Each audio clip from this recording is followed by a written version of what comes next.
नमस्कार, मैं आचार्य विनय Kashyap, Prayag astrology solution और रिसर्च सेंटर में आप सभी का स्वागत है। दोस्तों, आज हम राहु केतु और गुलिक से संबंधित रोगों के बारे में विस्तार से जानेंगे। लेकिन उससे पहले जो दर्शक मेरे चैनल में नया है वो कृपया मेरे चैनल को सब्सक्राइब कर ले, साथ ही साथ बेल आइकन को भी प्रेस कर दे कि मैं जब भी वीडियो अपलोड करूँ आप लोगों को नोटिफिकेशन मिल जाए। आइए दोस्तों, हम जानते हैं कि रोग के विचार कहाँ से करना है। रोग के विचार 6th हाउस में अगर कोई ग्रह हो, से 8-12 में अगर कोई ग्रह हो, 6th हाउस के अधिपति कुंडली में अगर प्रतिकूल स्थिति में हो और साथ ही साथ 6th हाउस के अधिपति के साथ अगर कोई ग्रह जुटी में हो, दृष्टि में हो, कोई भी संबंध बना के रखा हो, तो वहाँ से हमें रोग का विचार करना होता है और जो रोग देता है उस ग्रह का भी विचार करना होता है। अगर राहु केतु और गुलिक देवता अगर रोग कारक ग्रह हो तो कैसा रिजल्ट देता है। पहले राहु के बारे में समझते हैं।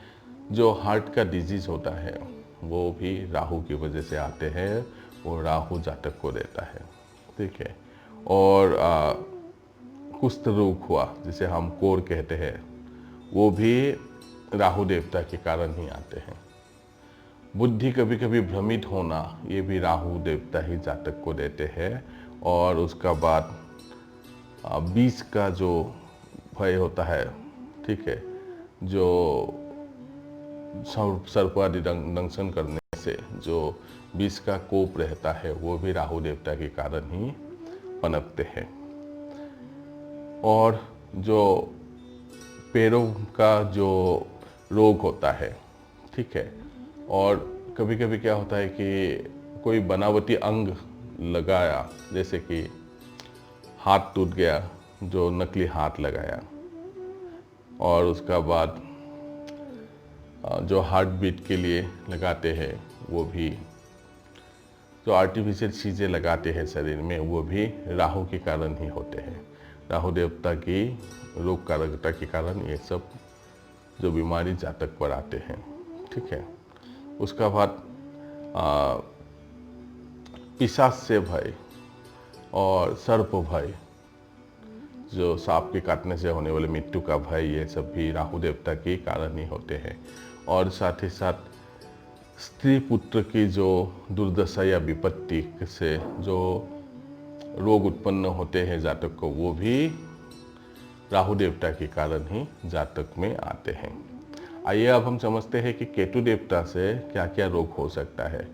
देखिए, ब्राह्मण जाति हो या क्षत्रिय जाति के अगेंस्ट में या विरोध में जो कभी कभी क्या होता है, लड़ाई झगड़े में हाथ आदि काट जाते हैं, तो ये सब भी केतु देवता के कारण आते हैं। अगर केतु देवता रोग कारक ग्रह होता है तो फिर शत्रु से जितना भी भय से जो एंजाइटी होते हैं जातक को, वो भी केतु देवता के कारण आते हैं। आइए अब हम समझते हैं कि गुलिक देवता के से तो क्या क्या बीमारी हो सकते हैं।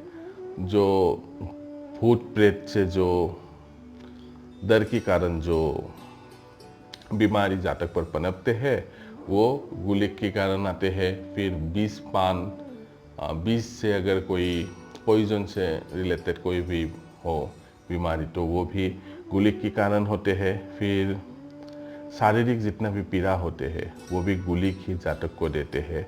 और जितनी भी गंदगी से उत्पन्न होने वाली रोग है, ये सब गुलिक के कारण ही होते हैं। इसलिए गुलिक को भी हमें बीमारी में देखना चाहिए कि उसकी स्थिति क्या है।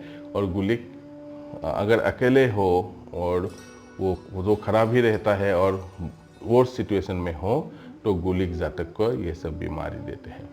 तो आज हमने क्या समझा राहु अगर रोग कारक ग्रह हो, केतु अगर रोग कारक ग्रह हो या गुलिक रोग कारक ग्रह हो, तो जातक पर क्या क्या बीमारी आ सकते हैं। लेकिन हमें बार बार आप लोगों से एक ही बात कहता हूँ कि इसे कुंडली में देखिए, राहु केतु गुलिक ये सब जो कुंडली में है, ये कैसी स्थिति में है। अगर वो पावरफुल है, तो अगर रोग कारक ग्रह होकर पावरफुल है तो रोग की परिमाण को वृद्धि करेगा। अगर रोग कारक ग्रह होकर वो निर्बली है, तो वो रोग की परिमाण रोग तो देगा, लेकिन वो इतना ज्ञानजान नहीं होता है।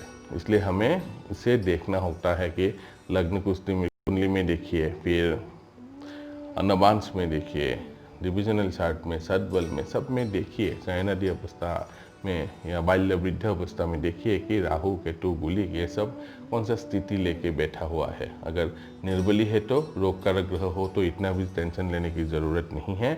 अगर रोग कारक ग्रह होकर ये राहु केतु गुलिक अगर बली हो तो थोड़ा प्रॉब्लम आता है।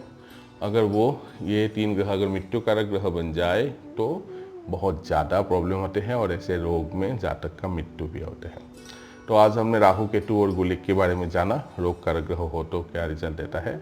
आप लोग भी अपनी कुंडली में लगाइए कि अपनी कुंडली में, दोस्तों की कुंडली में या अपने परिवारजनों की कुंडली में कि ये राहु केतु गुलिक के कारण क्या बीमारी आपकी परिवारजनों की, दोस्तों की आ रहे हैं। अगर मेरा वीडियो आप लोगों को पसंद आते हो तो प्लीज़ इसे लाइक कीजिए, शेयर कीजिए और सब्सक्राइब करना मत भूलिए। धन्यवाद।